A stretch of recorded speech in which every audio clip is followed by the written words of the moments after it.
మల్లన్న షార్ ముప్పు గ్రామాలటువంటి అందరు యువకులం కలిసి ఈరోజు మా ముప్పు గ్రామాల సమస్యలు ఇప్పటి వరకు కూడా తీర్చడం లేదు కాబట్టి మా సమస్యలు ఎక్కడనే పేరుకపోయాయి.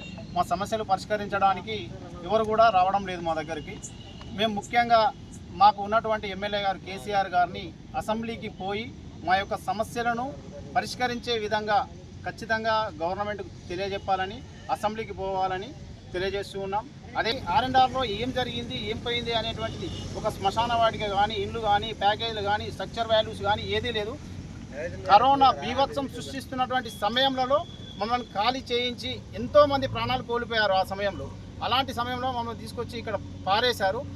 దగ్గర ఉన్నటువంటి సీఎం కూడా ఇంతవరకు పరామర్శించలేదు, వీళ్ళకి రావాల్సినటువంటి ఇవ్వలేదు.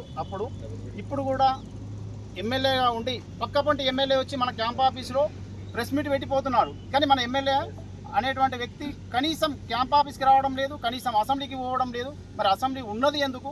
మీరు అసెంబ్లీ దాకా పోతారా, లేకుంటే మమ్మల్నే ఫామ్ హౌస్ రమ్మంటారా అనేటువంటిది ఆలోచన. మీరు ఖచ్చితంగా అసెంబ్లీకి పోయి మా యొక్క సమస్యలను పరిష్కరించే విధంగా చేయాలని, లేకపోతే ఖచ్చితంగా మీ ఫామ్ హౌస్ కూడా మేము వస్తామని చెప్తూ ఉన్నాం.